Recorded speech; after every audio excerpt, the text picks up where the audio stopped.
بسم اللہ الرحمن الرحیم۔ سلسلہ آئیے حفظ کریں، حدیث نمبر 31۔ کتاب کا نام ہے غرر الحکام، صفحہ نمبر 362۔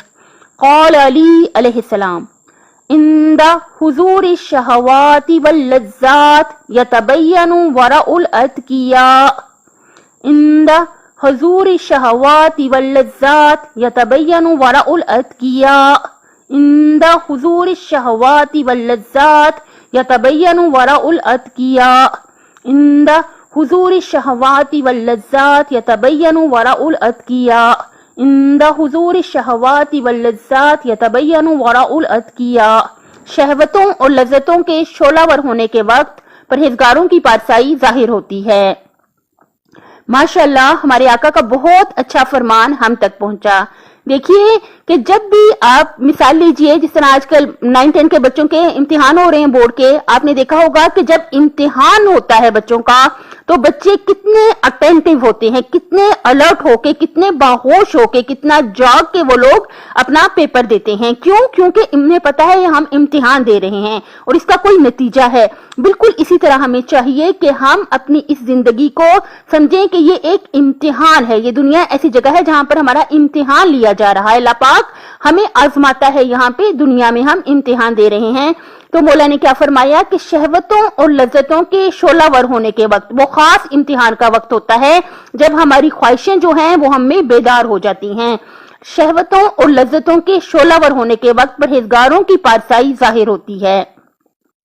یعنی جیسے ہی ہماری جو کسی خواہش کا ہم پہ غلبہ ہو، دنیا کی چیزوں کا ہم پر غلبہ ہو، دنیا کی چیزوں کی طرف ہمارا بہت دل کر رہا ہو، تو وہی وقت امتحان ہے خاص طور پہ، کہ اس وقت کیا ہوتا ہے، پرہیزگاروں کی پارسائی ظاہر ہوتی ہے۔ اس وقت پتہ چلتا ہے کہ ہم اپنے آپ پر کتنا کنٹرول کرتے ہیں۔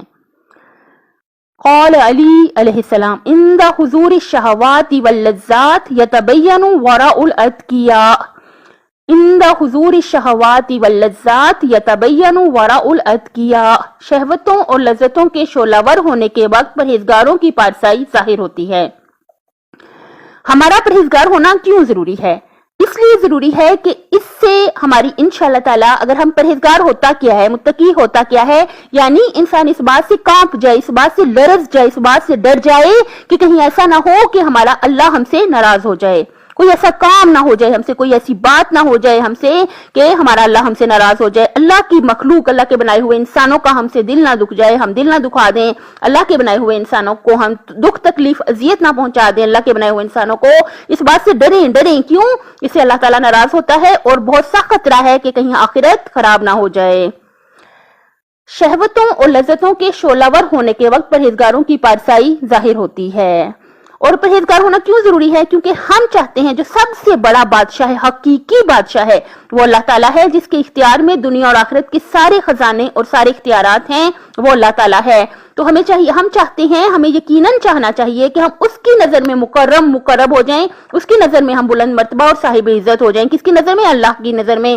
اور کیا ہے حکم؟ اِنَّ اَكْرَمَكُمْ عِندَ اللَّهِ أَتْقَاكُمْ، کہ اس بات پہ ہرگز بھی شک و شبہ نہ کرنا کہ اللہ کے نزدیک زیادہ مکرم کون ہے، زیادہ مرتبے والا کون ہے، زیادہ عزت والا کون ہے۔ اِنَّ اَكْرَمَكُمْ، آپ میں سے اللہ کے نزدیک زیادہ مکرم وہ ہے جو زیادہ باتقوا ہے، جو زیادہ اللہ تعالیٰ سے ڈرتا ہے، یعنی اللہ کی ناراضگی سے زیادہ ڈرتا ہے، وہ اللہ کی نظر میں زیادہ باعزت ہے۔ تو ہمیں چاہیے کہ ہم متقی بن جائیں، اور جب ہمارے اوپر خواہشوں کا غلبہ ہو، لذتوں کا، شہوتوں کا وقت ہو، اس وقت ہم اللہ سے ڈر جائیں۔ اسی وقت پتہ چلتا ہے کہ کون پرہیزگار ہے اور کون نہیں۔ ہم نے بتانا کس کو ہے، ثابت کس کے آگے کرنا ہے؟ اپنے اللہ کے سامنے، کہ ہم اس سے ڈرتے ہیں، تو ہمارا معاملہ اپنے اللہ کے ساتھ ہونا چاہیے۔ قال علی علیہ السلام: عند حضور الشہوات واللذات یتبین ورع الاتقیاء۔ شہوتوں اور لذتوں کے شعلہ ور ہونے کے وقت پرہیزگاروں کی پارسائی ظاہر ہوتی ہے۔ اللہ تعالیٰ سے بھیک مانگ کے التجا کرتے ہیں، ہم سب کو اپنے پسندیدہ ترین بندوں میں شامل کر لے، ہم سب کو اپنے مقرب ترین بندوں میں شامل کر لے، ہم سب کو متقی و پرہیزگار بنا دے، ہم سب کی دنیا اور آخرت بخیر کر دے، ہم پر، ہمارے والدین پہ، ہمارے بچوں پہ رحم فرمائے، ہم سب کی دنیا اور آخرت بخیر کرے۔